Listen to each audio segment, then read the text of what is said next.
Hello everyone. 29 जनवरी के लिए आरो एयरो के लिए आपके लिए टारगेट ये है कि आपको जो घटना चक्र इन्वायरमेंट वाली है उसमें जो तीसरा चैप्टर दिया हुआ है उसको ढंग से पढ़ना है। उसमें आपको जैव विविधता के बारे में पता चलेगा, यानी कि बायोडायवर्सिटी। अब ये जो जैव विविधता है ये होता क्या है ये पता होना चाहिए। बहुत से लोग ऐसे हैं जैव विविधता यानी कि बायोडायवर्सिटी के ऊपर जब क्वेश्चन आता है पेपर में वो कर ले जाते हैं सॉल्व, क्योंकि बहुत ईजी लेवल का क्वेश्चन होता है, उनके लिए इतनी कोई बड़ी बात नहीं है, उन्होंने याद कर रखा है, रट रखा है, या इतनी बार आया हुआ है वो पहले भी वाईक्यू में कि वो क्वेश्चन हो जाता है। वो कभी समझने की कोशिश नहीं करते हैं कि एक्चुअल में जैव विविधता है क्या, बायोडायवर्सिटी है क्या। और बायोडायवर्सिटी अगर नहीं होगी तो हमारी कंट्री के लिए, हमारे स्टेट के लिए, हमारे डिस्ट्रिक्ट के लिए, हमारा जो छोटा सा मोहल्ला है उसके लिए कैसे ये कितनी खतरनाक बात होगी। और अगर आप पूरे वर्ल्ड लेवल पे इस चीज को देखो तो अगर बायोडायवर्सिटी नहीं होगी तो कितनी खतरनाक बात है। जब आप ये पढ़ोगे और समझोगे, इसके कॉन्सेप्ट को समझोगे, इसकी जो ग्रासरूट चीज होती है, एकदम जो बेसिक चीज होती है, जब आप उसको समझोगे तो आपको बड़े लेवल पर पता चलेगा कि कौन से ऐसे एरिया हैं हमारे इंडिया के, हमारे भारत देश के, जहां पर बायोडायवर्सिटी बहुत ही रिच मानी जाती है। आप अगर हिमालय में बहुत हाइट पर चले जाओ तो आपको बायोडायवर्सिटी उतना ज्यादा देखने को नहीं मिलेगी।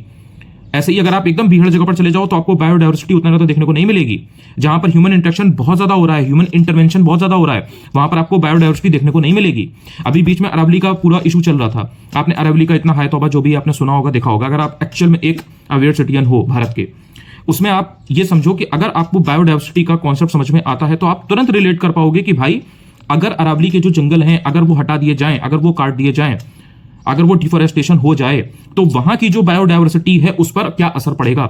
लेकिन अगर आपको बायोडायवर्सिटी के बारे में मालूम ही नहीं है तो आपका पेपर देना बेकार है। आपको बुरा लग रहा होगा सुन के ये, लेकिन ये सच्चाई है, ये आपको कोई नहीं बताएगा। सब आपको बताएंगे भाई ये बैच है, ये है, दिस एंड दैट, 2 4 4 10 चीजें पढ़ाई, लेकिन हर कोई आपको ये चीज नहीं बताएगा। आई एम नॉट सेइंग कि मैं आपको ये चीज बता रहा हूं, मैं आपको ये बता रहा हूं ये टॉपिक कितना इंपॉर्टेंट है, ये चैप्टर कितना इंपॉर्टेंट है, और प्री के लिए नहीं मेंस के लिए भी बहुत इंपॉर्टेंट है। यूपीपीएसएस का मेंस दोगे आपको इसके ऊपर प्रॉपर यूनिट है, आपको समझना पड़ती हैं चीजें।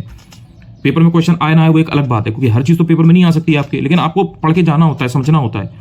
आप समझ के देखो कि आप सपोज आर एयर हो, ठीक है, आपके पास वहां फाइलें आएंगी, सब कुछ होगा, आप यूपीपीएसएस का पेपर दे रहे हो, आप एसडीएम में सेलेक्ट हो गए और आप बैठे हुए हो लखीमपुर में, आपकी पोस्टिंग हो रही है किसी ऐसी तहसील में जहां पे आसपास जंगल है, आपको बायोडायवर्सिटी का बी भी नहीं पता, आपको जैव विविधता का जैव भी नहीं पता, आपके एरिया में अगर कुछ कोई लेपर्ड वगैरह है, कुछ पकड़ा गया, कुछ हुआ, आपको कुछ पता नहीं चलेगा। वहां पर अगर कोई ऐसा प्लांट है जो बहुत ज्यादा हेल्पफुल है, अश्वगंधा टाइप का, वो अगर काट दिया जाएगा, हटा दिया जाएगा, उसका पौधे उजाड़ दिए जाएंगे, आपको पता भी नहीं लगेगा। इसलिए इस टॉपिक को समझना बहुत जरूरी है। और एक बार अपना इस टॉपिक को समझ लिया, कभी क्वेश्चन गलत नहीं होगा। एक दिन में एक चैप्टर ढंग से तैयार करना।